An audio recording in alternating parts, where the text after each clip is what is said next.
Please look at my cat. He's so beautiful. Silas. Silas.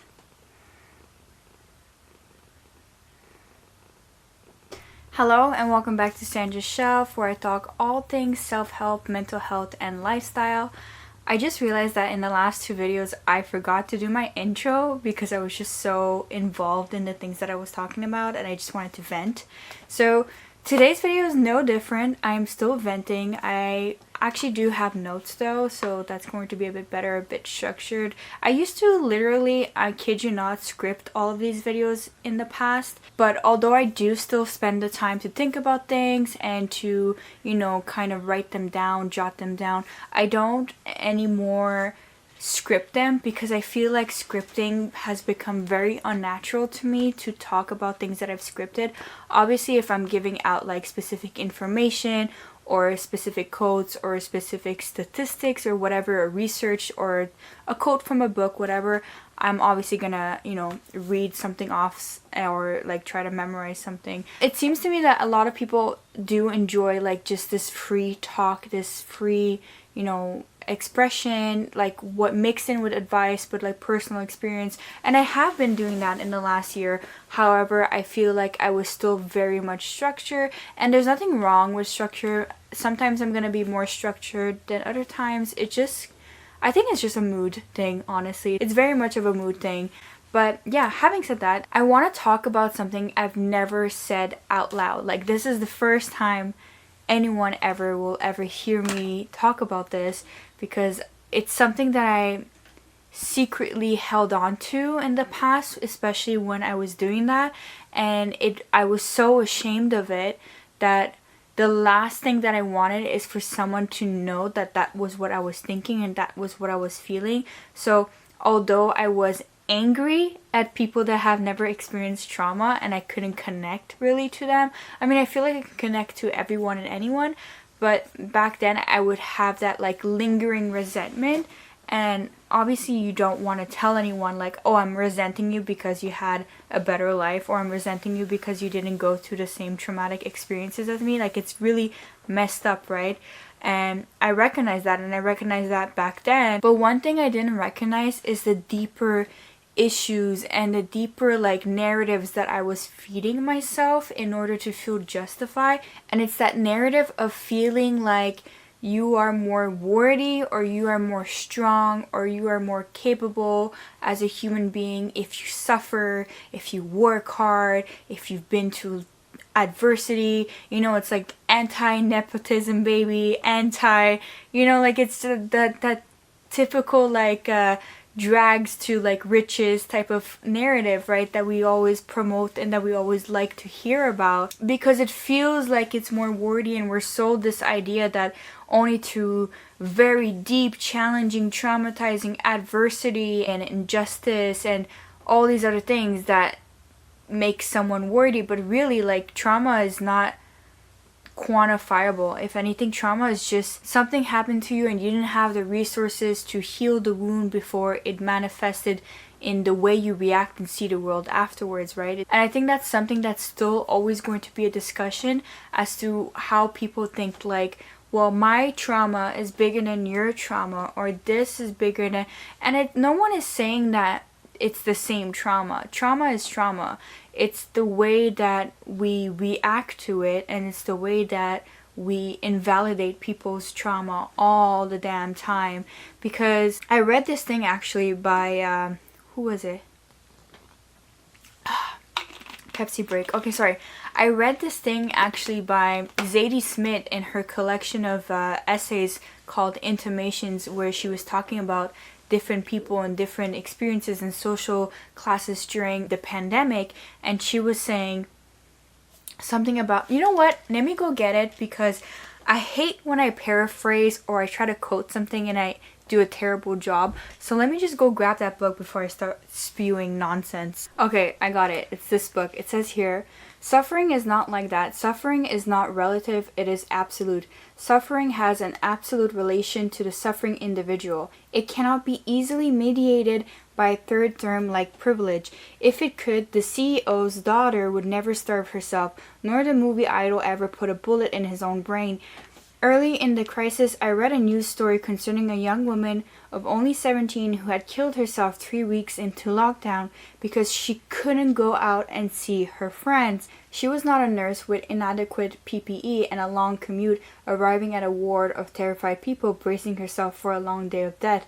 But her suffering, like all suffering, was an absolute in her own mind and applied itself to her body and mind as if uniquely shaped for her, and she could not overcome it, and so she died. Okay, so now before you say that yes, but privilege exists and people have better circumstances than others, yes, totally agree. And the reason why I agree is because I'm going to tell you this story from university and how, although I felt all those feelings, I did not say anything to this girl and what she said about me in relation to her.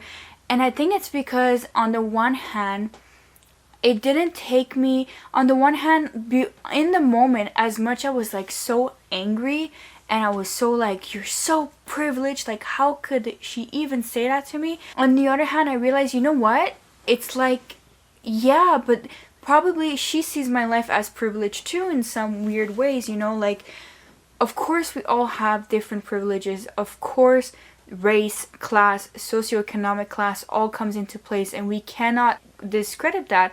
I think that the reason why a lot of us are upset at people that are, say, for example, not traumatized, or people that have more privileges, or people that have more resources, is because the unfair nature of our society and of this capitalist society, where even trauma aspects are always being in competition, and we're always competing for these exact resources, you know, it's so messed up. It's so beyond more complex than just calling someone privileged or just calling someone lucky to have not ever been traumatized, because in the end, when you live as many years on this earth, you will experience some kind of trauma. Someone will die, someone will be sick, someone will do this, someone will accidentally find themselves in a situation that they wish they would have never been in, and that's just the reality of human nature. Some people could have like 20 good years and then be met with like 10 bad years. Some people can have like 30 good years be met, you know what I mean? And some people can have like a horrible childhood, a horrible adulthood, and then their life turns around and, you know, they've healed their trauma. Going back to what I was saying at the beginning, although we're looking at trauma as traumatic events, trauma is so much more deeper and complex than just a traumatic event, right? Because we always say, oh my god, this left me so traumatized, this movie was traumatizing, and it's not. That's not trauma. That's like you had an emotional reaction to a movie. It's not trauma. You know what I mean? Like, it's trauma is something that's sustained in your body, in your life, that hasn't been addressed, that bleeds into everything else in your life, and that leaves you like with a crutch interiorly. So that's another thing that I didn't realize. So let's go back to the story of that girl and what really triggered me until a year or two later, when I thought about it again, and I was like,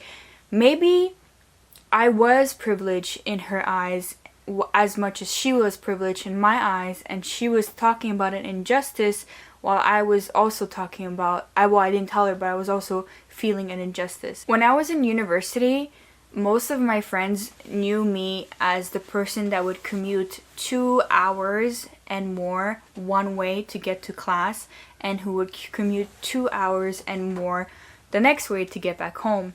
And someone who would work on the weekends, so like Friday, Saturday, just to make the money to pay for the commute, pay for my school, and pay for basically the part of my tuition that wasn't covered by the student loans that I had to repay.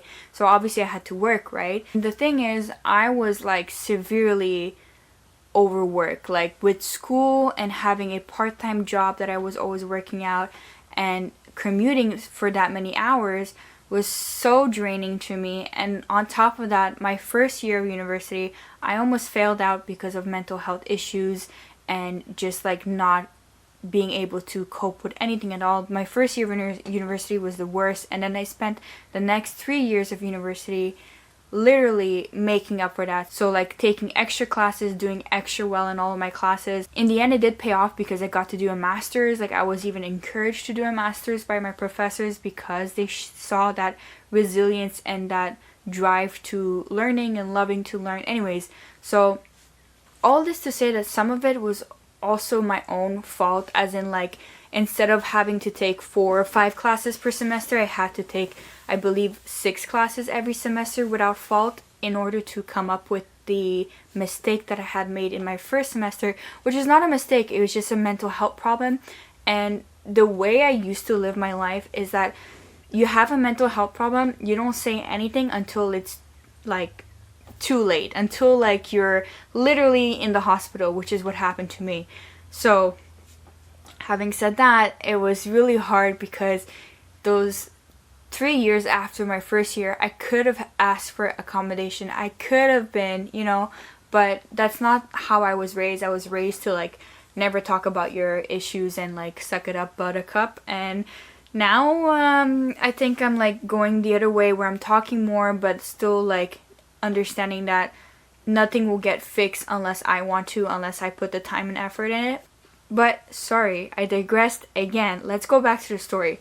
So you had to know this background knowledge of like being so tired, always like commuting, working. Like I was giving my all. Like a lot of my friends were very nice, as in like they kept saying like you're doing a lot and like we see you. So my close friends were very, very supportive and very nice people, and that made me feel validated because I would joke about it, but it's like that, like you joke about it, you kind of want people to see you, but you also don't want the pity, and you also like downplay it. But I also had a great time commuting. I actually loved commuting in some ways. I just didn't like the lack of sleep and whatever. So I was working really hard. I was really trying. I still was struggling with mental health problems and kinds of addictions and whatever, but I was convinced I'm going to do this. I love school, I love learning, I love writing, I love literature. Like I really wanted to get things done, right? So I meet this girl in class and she becomes my friend and we become friends. And at some point, like we hung out after class and we were doing French classes together, and she said something that really struck me. So we went to a restaurant nearby, and it seems to me the way that she talks about her life, it seems to me that she is always going out to eat restaurants, and she was living on campus. So she's living on campus, I'm traveling 2 hours out. She's living on campus that's paid by her parents. Meanwhile, I'm living at home for free with my parents, but I'm paying for all the tuition stuff, all the commute stuff, and I'm going to this job to make the money to pay back my student loan by the end of my student career.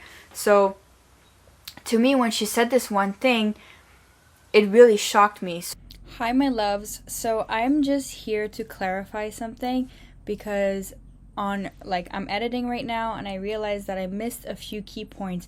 The reason why it was really shocking is because to me it seemed like she had a lot of money at that point in my life, in my early 20s, and still now. I haven't traveled the world. I was so focused on saving and making the money to pay my tuition, to pay school and commute and all the other things that you have to pay while you're in school, right? And so to me it was shocking to me because not only did she move overseas, had an apartment paid by her parents, had the tuition paid by her parents, etc., etc. She also never had a job at that point, and she also traveled the world. She went to Europe. I remember on Christmas break, she went on a trip somewhere. So that's what I want to say. I don't know her situation. I cannot pretend to know her situation. I just when you compare things and you just make assumptions, like probably how she made assumptions about me, that's how I made assumptions about her. And also, another thing that's very important to note, that at my school, at my university, I always felt like I really felt my lower middle class, okay? I really felt it because it seemed to me everyone was super well off, super rich, living on campus, or they didn't live they didn't live too far from campus. And I know that's not true. I know there are other people that were in my situation, and I know that people had it harder. There were some people that were actual parents going to school after years of being outside of academia, and they were the greatest, nicest people ever. Anyways, all of this to say is that this happened at the University of Toronto, and the University of Toronto is known to be like a school for rich kids, and a school that's very not as diverse as the other universities, but you have international students a lot, and you have, I don't know how to explain it without getting too into it, but it's like one of our more prestigious schools here in Canada, and especially in Ontario. So the people that could afford to live on campus, some of them, and the people that would park their cars on campus, because our campus is not just one building that's a big building, it's like widespread building in the Toronto area. People that could afford to live really there, that's not in student accommodation, and people that could afford to park there. Now I'm talking about when I went to school like about 3 to 4 years ago. Now it's even worse with the prices of everything. They were rich, their cars were rich. There were kids there that were not even 19, 20, 21, parking like their Porsches, Mercedes, and all these other things. Some of them could be that it was their parents' cars, but some of them, those were the cars that they had and that they were gifted. You know what I mean? Like, you could feel it. And every time I had discussions with people, and they were so like cultured, and they traveled the world, and their parents did this and that, and they weren't like working class members, I felt so like, oh my god, like, God forbid I start talking about my family and my parents and how much money that we have. And at that point, we had just moved to Ontario, and my parents like had to restart their lives again. And so as immigrant parents, to restart your lives after 17 to 20 years, it's already hard enough. So I really felt like super conscious. Like when you read Donna Tartt's The Secret History, and anyways, I'm not gonna get into that. I'm so sorry. This is a conversation for another day, and I don't hate the rich. I envy the rich. I think the problem is not being rich or having money. I think the problem is much larger. It's a societal problem. It's how we distribute wealth, and it's how we have certain advantages for other people, and it's how we are promoting to get to wealth. It's almost like that promotion that you have to get to wealth by being a horrible person, or by being a liar, or being whatever. All I'm going to say is that we had rich kids, we had international rich kids, and a lot of them were from a Asian background. So my friend, she was Chinese. Basically, the school had Middle Eastern kids and Asian kids from Canada, but also international students. And obviously, if you're an international student, you must have the money to come here and to study at this university, okay, at this very reputable university. And so my friend was one of those Asian kids that were rich and, able to study here. And once again, this is allegedly, because I can't know, but I do know that I have had Middle Eastern friends, okay, that, they moved here to Canada, and, obviously you face troubles, and obviously it's hard to live in a different country, but a lot of them also, their parents had businesses back home, so, it wasn't, for them, it's much easier than people that start from scratch with no businesses and nothing. And again, it's just it's I don't want to go back into this feeding the competition, who has it worse. Okay, I'm mixed race, so I'm half Middle Eastern, so I'm white passing, so I obviously don't have any struggles in my life. But that's not true. That's not how life works.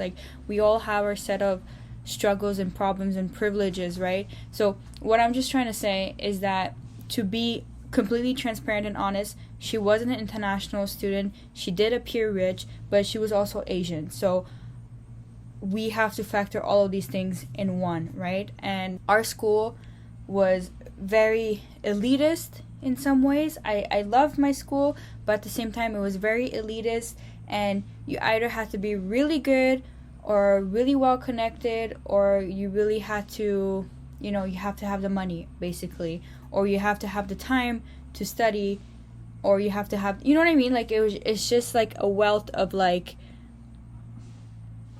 one of the combos have to work for you to go there. And I'm not saying that there are not outliers, because there are outliers. I've seen outliers. But again, not to make any excuses, but I feel like some of these academic institutions, especially like as you go higher and higher in education, and before going into a master's and PhD where you can actually get these big grants and loans, it is harder when you're an undergrad, and it is more competitive when you're an undergrad. What I'm trying to say, not that masters and PhDs are not competitive, but there's already that feeling that you must be doing well to even get there. So in that sense, there's more resources. I don't know what I'm saying anymore, but I think that for those of you who know, those of you who went through the system of like higher education in Canada, might understand where I'm coming from. Basically what I'm saying is that everyone has certain privileges, okay? And everyone has certain experiences, life experiences, background. You know, you can have privilege if you don't have trauma. You can have privilege if you have trauma. I don't know what to say anymore, but I just want to make sure that I gave the most honest approach, okay? I wanted to lay it all out there, and I feel like I didn't explain it well, but I at least want you guys to have all the key factors to make your own judgment. And again, like I said, I was judgmental in the moment, as she was judgmental in the moment, or I mean passing a judgment, not judgmental, but passing a judgment. And therefore, at first I had like an initial reaction inside of me, and then I went to explore why I had that initial reaction. The whole idea and point of sharing this story is that the same way that I viewed other people's traumas and other people's privilege into not having that many trauma or dealing with their trauma can be kind of like the same way as to how some people view privilege and how I view privilege too at some points in my life. That's the point of this entire story. Let's go back. I'm so sorry for rambling. I will be making upcoming shorter videos, but I just wanted to make sure you guys had the full picture, okay? So she had like, I think 3 classes or 3 or 4 classes. She would skip classes. She would live on campus, so literally her apartment, not even a student housing, her apartment was 5 minutes away from her classes, and she would eat out. She had the money to eat. And me, I was always conscious about money. The reason why my commute was 2 to 2.5 hours instead of an hour and a half, an hour 45, is because I was saving up to like $6 to $7 per trip by not taking the train. And anyways, at some point it was not even worth taking the train because they had changed the lines, so it would have been the same amount of hours. But you know what I mean? Like, I was very, for those years, I don't know what happened after those years. I think all that time of restricting with money and being so careful with money, at some point I just stopped being careful after I paid my student loan. Now I like have the opposite issue where I struggle with saving money, like because I denied myself so much and I was so like, I don't know. Anyways, another story, another day. So going back, she said to me that one time, she was like, "You're so lucky because you're so smart and you don't struggle in French, and you don't..." Basically what she said is like, she had this assumption about me that I'm so lucky because I'm so smart and so educated. I do well in all my classes, or something about that. And like, I understood maybe where she was coming from because I was born and raised near Montreal, so I did know French, but I was really behind in my French. I actually had to take that one class to catch up with everyone in French because I was away from French for 2-3 years at that point. And you know, when you're younger, you really need to grasp a language because you can lose it that quickly. So I don't know if she was coming at it at that angle, or she really thought that I was so smart that I didn't have to study for anything and I would make do. I'm gonna be honest, sometimes I don't study, but it's because I spend so much time paying attention in class, reviewing notes, and like thinking about things, and I studied last minute. I was such a bad procrastinator in that sense. I would do my essays last minute, study last minute, and that's just on me, right? That's just how I would work. But it took me as a shock and slap to my face, because it's like, meanwhile I'm sitting there like, this took me 4 hours of commute. Me spending the time after class sitting down with you and eating with you is gonna get me home past midnight instead of like 11 o'clock, because, you know, I'm doing this with you right now. And I didn't say anything back. I think I probably just said, actually I study more than you think, because, you know, I'm not that great at every topic. I actually have to study, because I just appear like I don't study because I study last minute. I don't know, I said something like that, but I didn't talk about, you know, privilege wise, where we were from, background and whatnot. But to me it was like, she's skipping class and not showing up to class. I'm making my best to show up to class, even though I live 2 hours away while she lives 5 minutes away, and I have a job. At that point, I think we were probably like 20, and she was saying she's never had a job in her entire life. And at that point, it had been 4 years or 3 years since I've had a job, and 2 years since I've had that specific job and working that job every weekend and whatnot. So it just came to a shock to me that she said that I was so lucky. Meanwhile, I was thinking she was so lucky because she only had 3 classes, lived on campus, in her own apartment, paid for. You know, like, I was so jealous of people that were close to campus because they could make friendships, they can join groups, and, you know, they didn't have that worry of like 2 hours away to get home. You know, so that was just like 2 different perspectives. But then again, she was also an international student, and although she had friends, she was away from her parents. She probably had a lot of pressure to perform. She probably felt like, you know, displaced at some point, and all these other things, right? So on the one hand, she does have privilege. On the other hand, to play devil's advocate, like, for her, it could have been that French was really hard, because if that's at that point it was her 3rd language, right? Me, it's my 2nd language.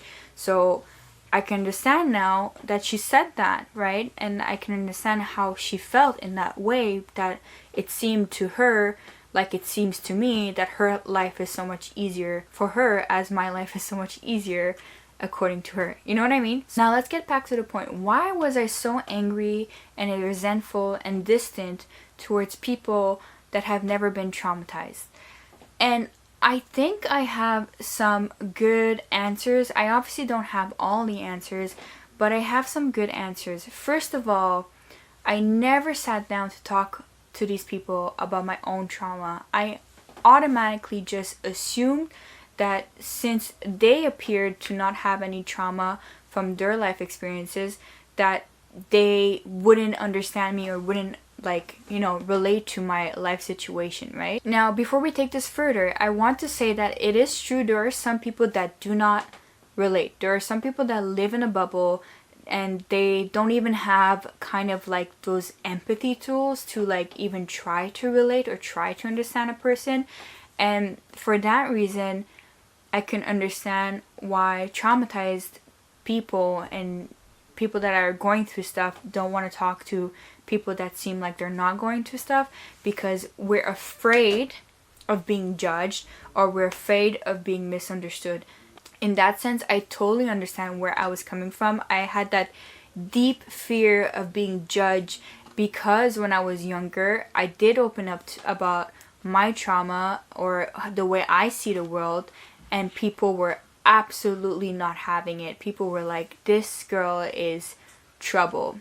Like, and the funny thing is, I would present myself as someone who was nerdy, smart, academic, had everything going and whatnot. So as a result of that, I had to pretend to be like this great person and this healthy person and this like person that had like a head on their shoulders, which is the person that I actually am.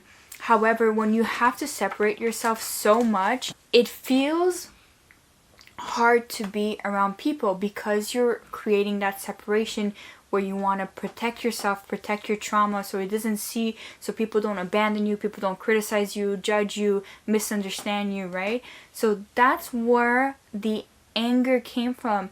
it's repressed emotion, repressed side of what I've been through, you know?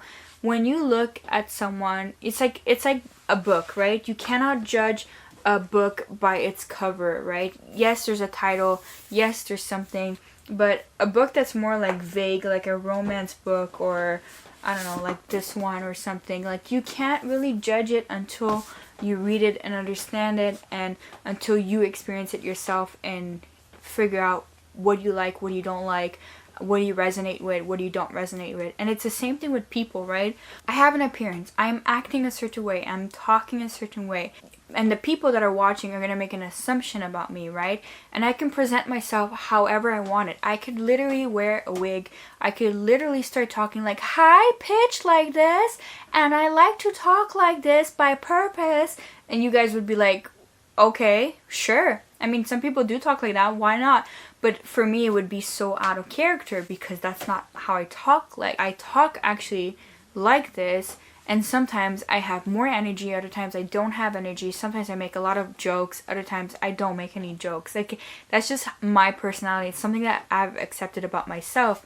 But being around people, we're social creatures, right? We adapt. And I don't think all of it is fake. I think some of it is out of necessity, out of like fear of being like denounced, especially if you're someone who has mental health conditions, or if you're neurodivergent. For example, if you have ADHD or if you're autistic, then you want to fit in sometimes to the detriment of your own mental health and mental well-being.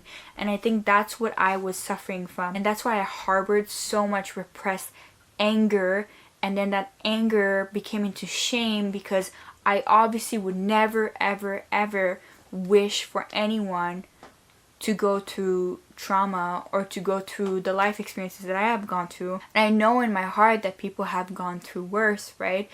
When we start thinking like that, we start to like forget ourselves, you know? Like, it's that fine balance of like, you can't just think like, woe is me, and you also can't just think like, oh my god, my pain is so invalid, like compared to, you know, that typical example that we give, like the extreme example, compared to someone who's paraplegic or compared to starving children in Africa.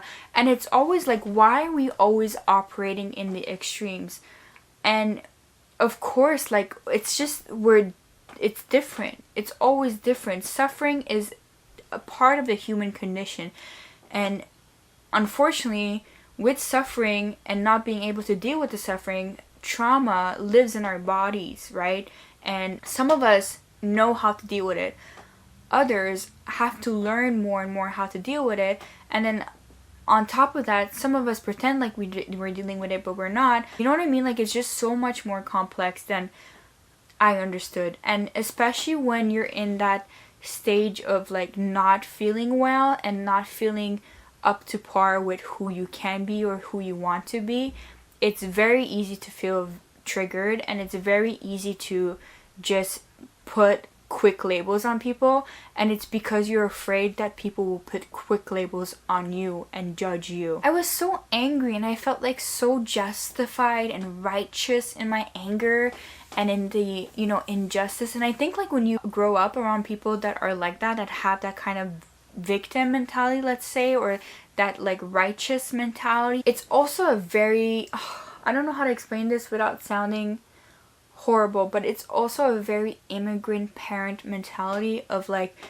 you'd have never known true suffering. It's like invalidation to the core. Like, you've never known suffering, your friends never known suffering, these people living here have never known suffering. And it's like you, as someone trying to live here, you understand. So it's like you cannot invalidate your own parents, although they're invalidating you and everyone else. And then in turn, because you're invalidated, you start to invalidate other people. So you start to invalidate people, thinking even that they don't have trauma or they're not traumatized because they're a certain way or because they have a certain kind of upbringing. And then you just pass this moral judgment on people. And sometimes it's unfortunate, sometimes you're totally wrong, and sometimes you're denying yourself a connection with someone so good.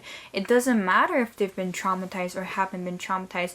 What matters is how you can connect to someone, how they can empathize with you, and how you can even understand, even if someone doesn't have the same trauma, or even if someone hasn't lived such a traumatic life as I have, they're great people. They're very compassionate. They're very disciplined. They're very, understanding. They're very loving. They're very accepting. And that's something I had to learn the hard way because of past experiences of opening up and it backfiring, or knowing that I grew up differently than most people, or the people that I was around at a certain time, right? And it doesn't mean that different that you cannot connect, right? And I think like part of the anger is this manifestation of grief of what could I have been like if this didn't happen? How could I have acted if this never happened to me? Because to a certain degree, I would say that when you're traumatized and when you're not working through trauma, it is so much easier to hang out with people that are also in that same boat. People that are traumatized and they have no desire of working through their trauma, or they have no idea how to work through their trauma. It creates like this bond with another person. But you see, the problem with that, it could go both ways. It could be like two people creating this deep bond and they help each other, or they realize that, okay, there's a different way of going about things. But it could backfire as well, where it could be like two people just enabling themselves to keep on, going to this path and not, ignoring the problems, ignoring the warning signs of their bodies, of their minds, saying like something is wrong, something needs to be addressed, right? And again, I'm not a trauma therapist. I'm not a therapist. This is just my personal life and experiences. I was so attracted to people that were deeply traumatized, deeply like not even embarking in any kind of healing journey, and it made me feel safe. And that's because of my own personal trauma and my own personal upbringing.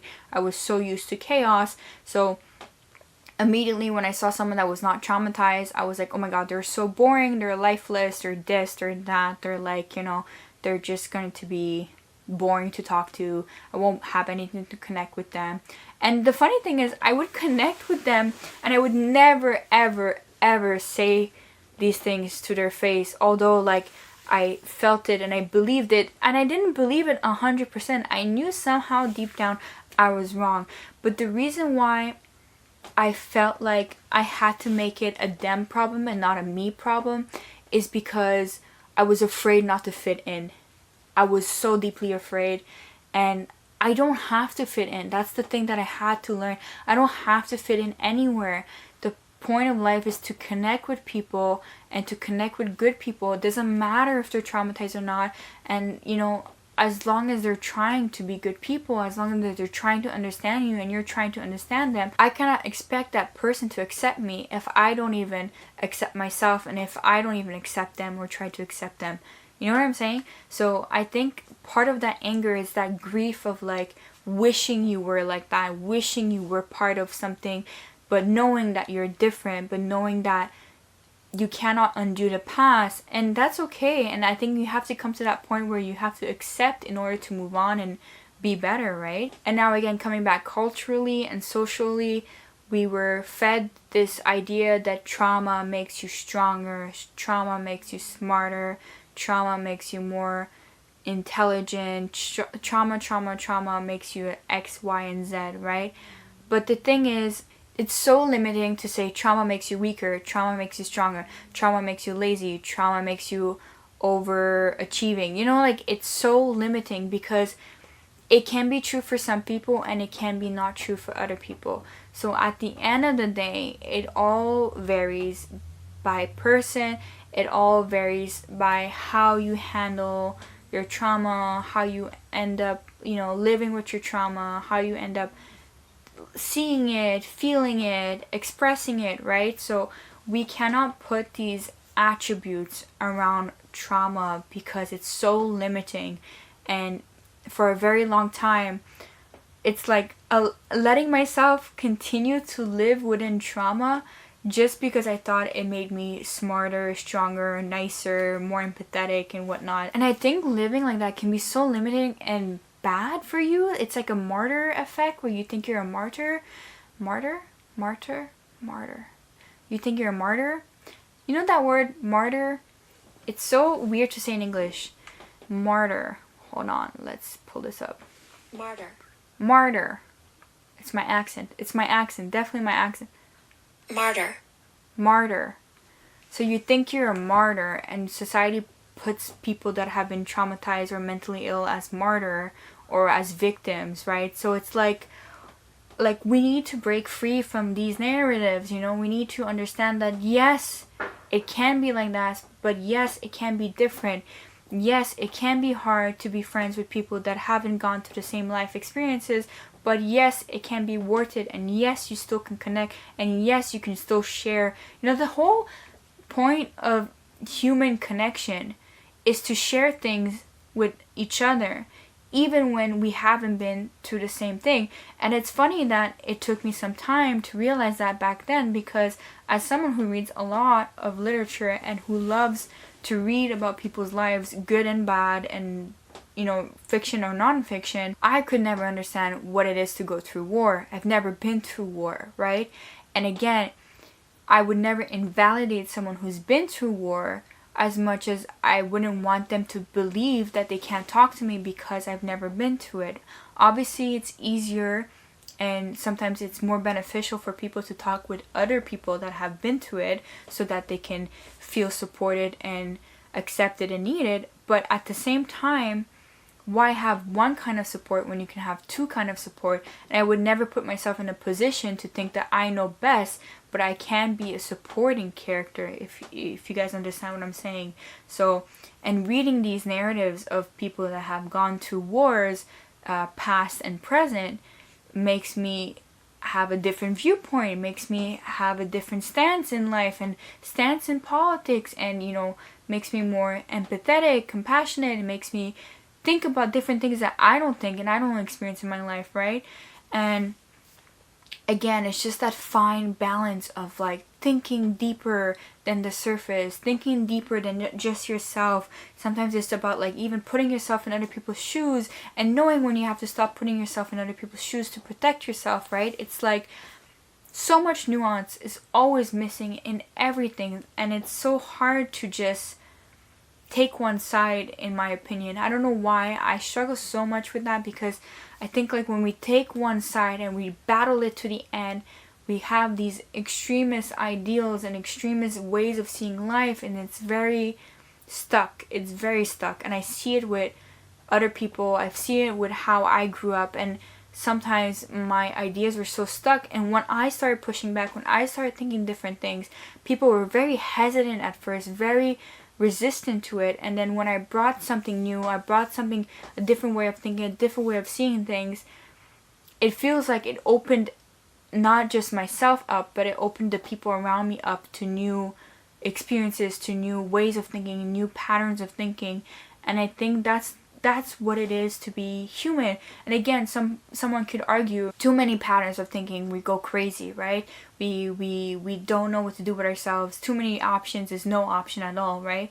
And I agree with that. So it's like, again, we're always weeding back to a middle ground, weeding back to a ground where we can talk about things. And a lot of things are anecdotal. The whole purpose of this channel is to talk about my experiences and how I've seen things from one way to another. As someone who has struggled with like very contradictory and opposing beliefs and opposing, you know, moods with BPD, it's funny to me, because it's like I'm always like the middle ground person, you know. When I'm stable, I'm like, oh, middle ground, let's see, how are we gonna look at this, how are we gonna see this, how are we gonna, okay, we're swearing more here, okay, we're swearing more here, okay.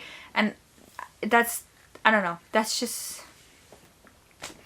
something that one day I would have to like dedicate some more time and effort into exploring and to, you know, recognizing.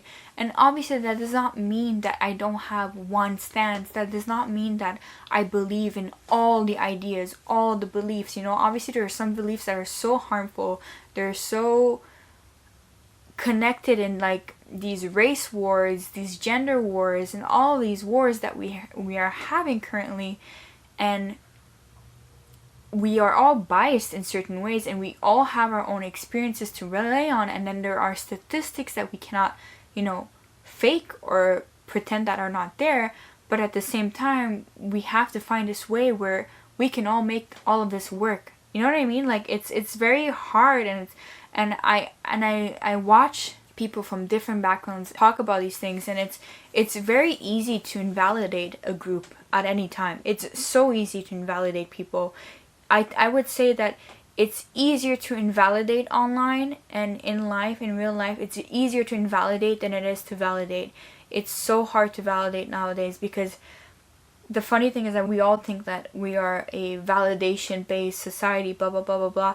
But I think that truly, as much as we're a validation based society, as much as we're like, you know, instant hit, instant click, instant this, instant ideas, instant like statements, bold statements, I still think that we miss that social validation, that idea that people can hold different beliefs and ideas without dehumanizing or trying to hurt or trying to overpower or overcome or humiliate or shame the other person for thinking ways differently. It's like we're getting away from the religious power struggles, and you know, like which religion is better, which religion is this, and which religion is that. Like I still hear those discussions. I not as much as when I was in high school, where there were people from different religious backgrounds, but now it's like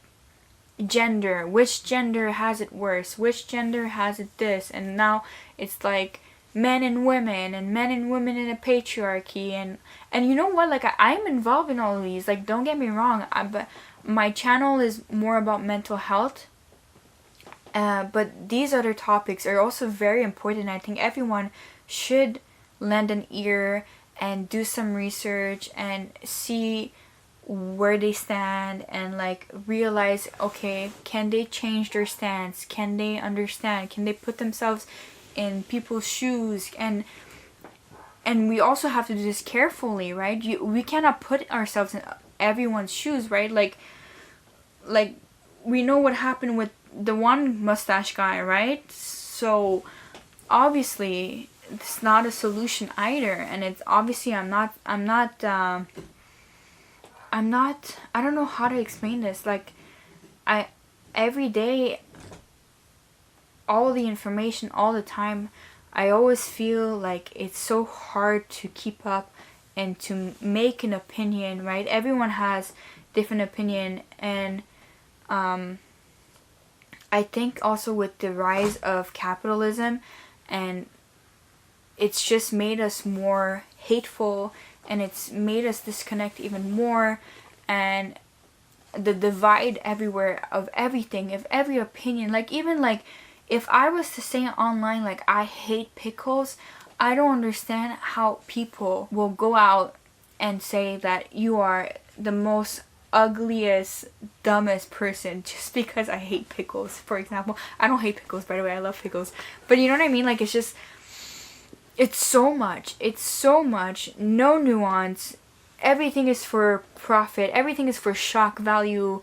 Like I love shock value, but I prefer it in literature and televised media. I don't prefer it in real life in some ways. Like, of course we need some shocking stats and shocking beliefs and shocking things to wake us up and make us want to do something about it.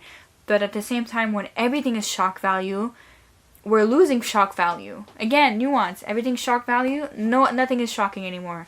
Everything does, nothing. Literally, aliens, not shocking to any of us. Why? Because life has been shock 24/7 lately, with the spread of the internet and with everyone just having these like, you know what I mean? Like it's like, as a species, like we're trying to outdo ourselves all the time. And now like the most shocking thing you can do is to like live in a cottage core house, because you just don't want to live in the like this high capitalist, maximalist, crazy, high drive, high ego society. And it's just so funny how we constantly are ignoring the fact that all we want to do is balance out. All we want to do is find a way to live here, because we don't know with 110% certainty what happens after we pass, what happens to the future generations. Even if you think you know what will happen to you after you pass, even if you have ideals and whatever, you still won't know what happens to the future to come, right? And you still are not 100% sure as the past that has been, because the past can be redacted. So anyways, this is crazy. This is, right now, we don't need this. I swear to God, I did not take anything before filming this video. So I guess I actually spoke about most of these here, but there's one thing that I have not defined, and I think this is what I need to clarify again, because even me, sometimes when I talk, I'm not careful enough with how I use my words, and I know this is something that's very current on the internet, and it's very harmful. It can be very harmful. So I'm gonna give a little definition of trauma as said by Gabor Mate, the man who has been, you know, everywhere in the media with his book, The Myth of Normal. I'll insert it here. I'll leave it linked down below. By the way, I'm reading this off a podcast I heard him talk in, so it's not a direct quote, but he said, "I can't believe my camera literally said, 'Girl, you talking too much. We're gonna cut you off.'" So let me just read from my phone, and then we're gonna close off this video. And as always, I would love to hear your thoughts about this. So he says here, "Trauma is not what happened to you. Trauma is what happened inside you as a result of what happened to you."